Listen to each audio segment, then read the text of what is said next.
할렐루야. 지난 한 주도 평안하셨는지요? 눈이 참 많이 왔고 날씨도 많이 추웠습니다. 오래간만에 캐나다의 진 면목을 직접 경험했습니다. 도로 위에 세워진 채로 눈 덮인 많은 차들을 보았습니다. 학교도 문을 닫았습니다.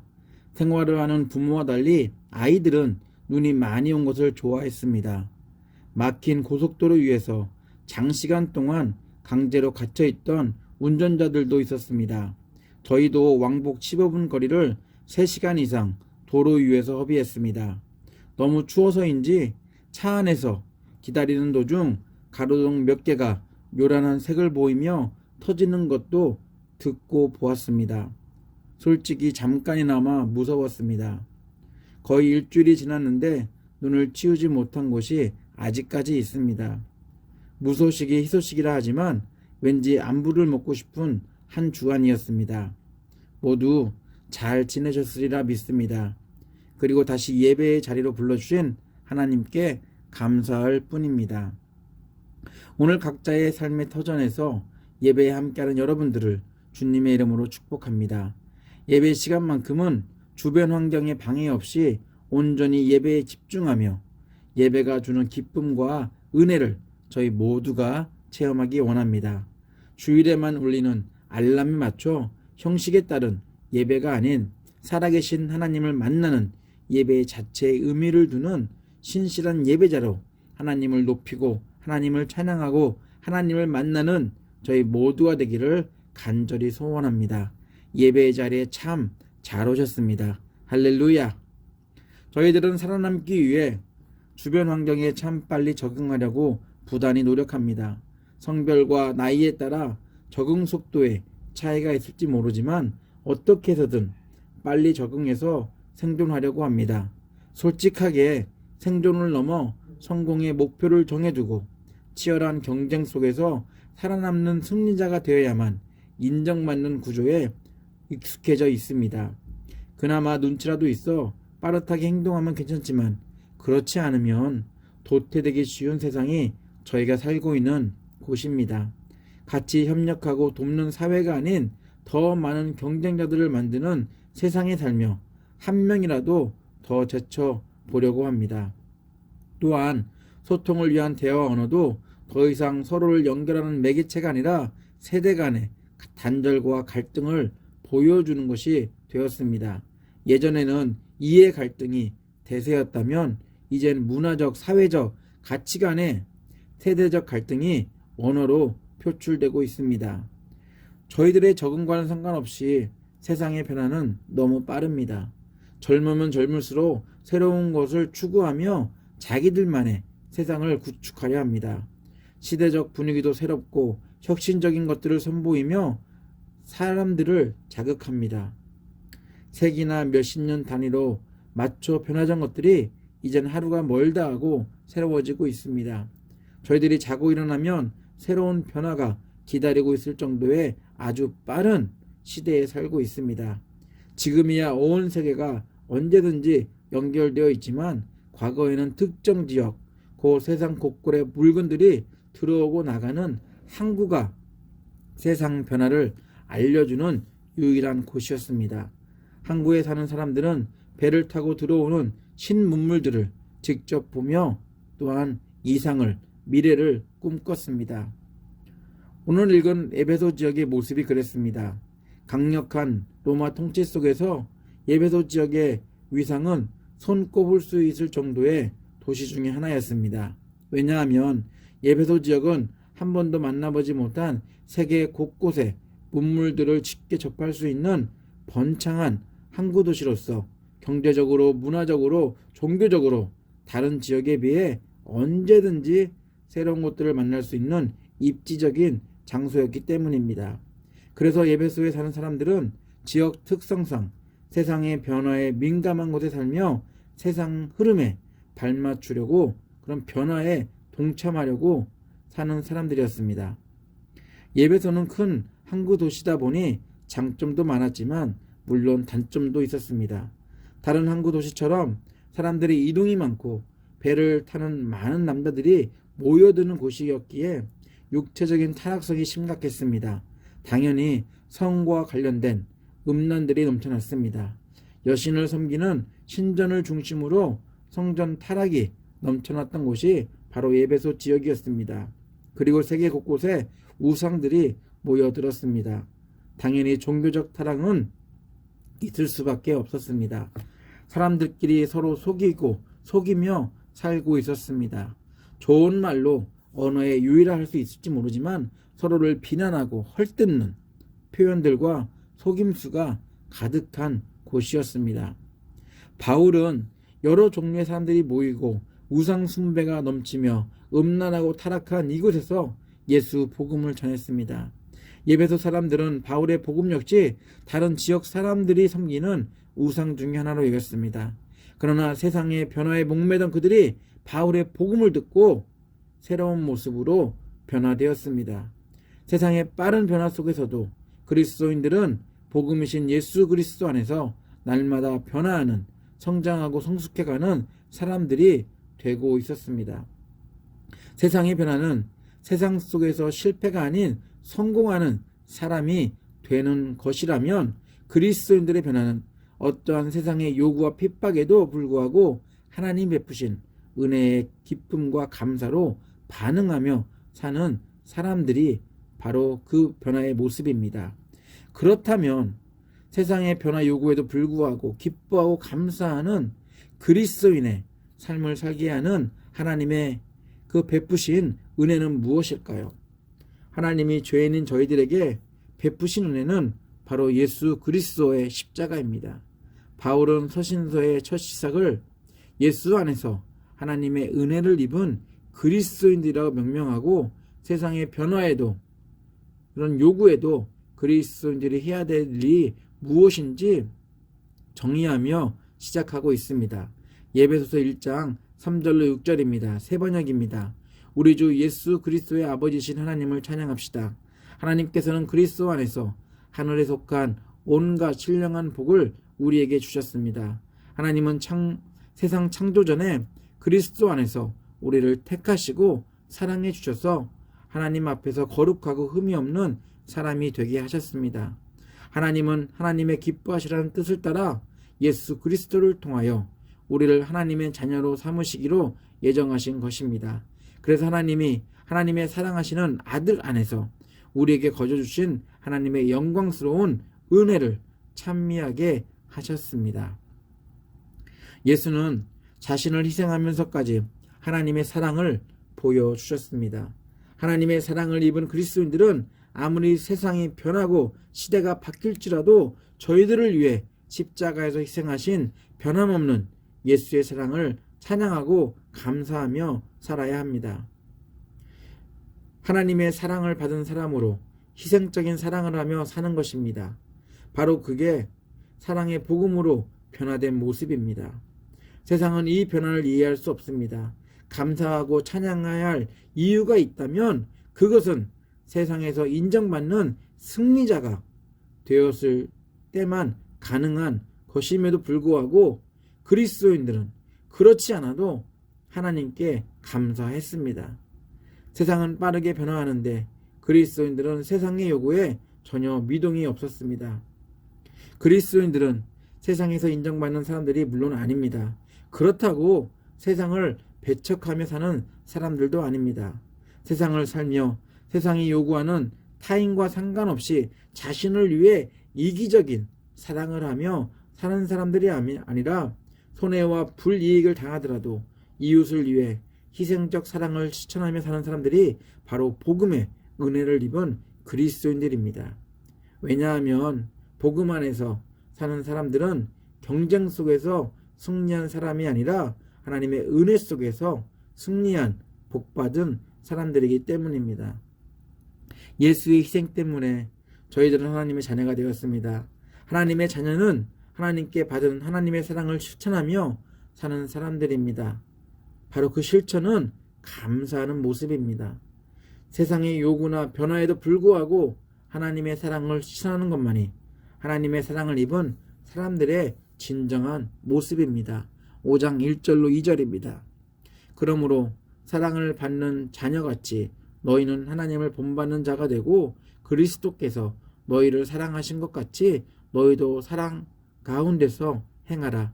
그는 우리를 위하여 자신을 버리사 향기로운 제물과 희생 제물로 하나님께 드리셨느니라. 예배소 교인들은 하나님께 받은 사랑을 추천하며 변화된 삶을 살면서도 새로운 시대의 변화에 동참하라는 유혹을 쉽게 받는 장소에서 살고 있었습니다. 그리스도인들이 되었다고 할지라도 사람들과 함께 몸을 부대끼며 살다 보니 세상의 모습을 외면할 수 없습니다. 눈에 보이는 세상에서의 성공과 명성이 눈에 보이지 않는 하나님의 사랑보다 더 크게 보일 때가 너무 많았습니다. 그리스도인들은 분명히 예수가 십자가에서 보여주신 것처럼 자기 희생적인 사랑의 모습으로 살며 그것이 기쁨과 즐거움이 되어야 하는데 죄에 너무 많이 노출되어 언제든지 죄인으로 살았던 옛 본성에 못 이겨 희생이 아닌 이기적인 사랑을 하는 시대의 변화라는 욕구를 못 본 채 지나칠 수 없었을 것입니다. 바울은 선교 여행 중 이 지역을 여러 번 방문하며 그러한 위기 속에서 사는 그리스도인들을 위로하고 권면했습니다. 바울은 계속해서 하나님의 사랑, 예수가 십자가에서 보여주신 하나님의 사랑, 희생적 사랑에 의해 하나님의 은혜를 입고 하나님의 자녀가 되었음을 강조했습니다. 희생이라는 단어 안에는 예수가 보여주신 것처럼 죽음까지도 감수해야 하는 단어입니다. 그래서 바울은 이 점을 계속 부각하며 강조합니다. 사랑을 받는 자녀같이 너희는 하나님을 본받는 자가 되고 그리스도께서 너희를 사랑하신 것 같이 너희도 사랑 가운데서 행하라. 세상이 아무리 새로운 변화를 말하며 달콤하게 유혹하지만 세상이 강조하는 이기적인 사랑은 성과 관련된 음란과 종교적 타락의 모습으로 드러나고 있음을 예배소 상황을 통해 저희들에게 너무 구체적으로 설명하고 있습니다. 예배소 사람들은 사랑한다고 말하면서 부적절한 성적인 행동을 서슴지 않았습니다. 예배소 항구에 여신을 섬기는 여인들만 가득한 신전이 있는 것만으로도 얼마나 타락했는지를 가늠해 볼 수 있습니다.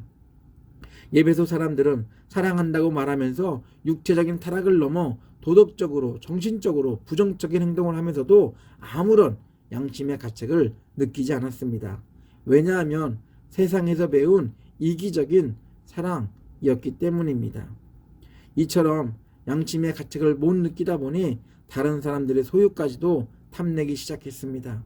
세상에서 말하는 긍정적인 모습과 달리 죄인들의 모습을 고스란히 보여주고 있습니다. 바울은 음란한 그런 삶을 사는 이 음행의 모습들, 그를 표현하는 단어와 더러운 것, 탐욕이라는 단어로 에베소 지역이 얼마나 자기 사랑에 빠져 있는지, 그런 죄인의 모습을 살고 있는지를 설명하고 있습니다. 3절입니다. 메시지 성경입니다. 사랑을 육체의 욕망으로 변질시키지 마십시오. 난잡한 성행위, 추잡한 행실, 거만한 탐욕에 빠져드는 일이 없게 하십시오. 바울은 쉽게 동요될 수 있는 세상의 요구에도 불구하고 올바른 성도의 모습이 무엇인지 세상의 모습과 반대되는 역설적인 설명을 통해 거듭해서 강조합니다. 결국 그 강조는 하나에 귀결되는데 바로 그것은 감사라는 단어입니다. 바울은 세상의 변화에 발맞춰 살면 당시에는 유익해 보일지 모르지만 그 즐거움과 기쁨은 영원하지 못하다고 경고합니다. 왜냐하면 자신을 위한 이기적인 사랑을 추천하는 사람들은 우상 숭배하는 사람들과 동등하기 때문입니다. 하나님이 가장 싫어하는 사람은 창조주 하나님이 아닌 사람들이 만든 것을 신으로 섬기는 우상 숭배자입니다. 결론적으로 이들은 하나님과 아무런 관계가 없는 사람들입니다. 5장 5절입니다. 너희도 정녕 이것을 알거니와 음행하는 자나 더러운 자나 탐하는 자 곧 우상 숭배자는 다 그리스도와 하나님의 나라에서 기업을 얻지 못하리니. 바울은 예배소 교인들이 하나님의 사랑에서 어긋난 행동을 할 수 있는 상황 속에 살고 있기에 우상 숭배하는 것과 더불어 언어 역시 시대적 흐름을 따르지 말라고 지적합니다. 희생적 사랑의 삶을 살아야 하는 그리스도인들이라면 언어도 세상의 풍조에 휩싸여 사용할 필요가 없습니다. 에베소 지역에 사는 사람들의 말은 정직하지 않았습니다. 지친 사람들을 재밌게 하기 위해 웃긴다고 말하지만 상대방을 비아냥거리는 말투였습니다. 수치스럽고 음담패설이 언어 속에 포함되어 있었습니다. 나름대로 지식을 뽐내지만 이치에 맞지 않는 억지뿐이었습니다. 당연히 이런 말투와 언어는 성도들에게 전혀 어울리지 않는 말입니다. 성도에게 어울리는 말에 대해 바울은 하나님께 감사하며 생활하는 것이다라고 결론적으로 말하고 있습니다.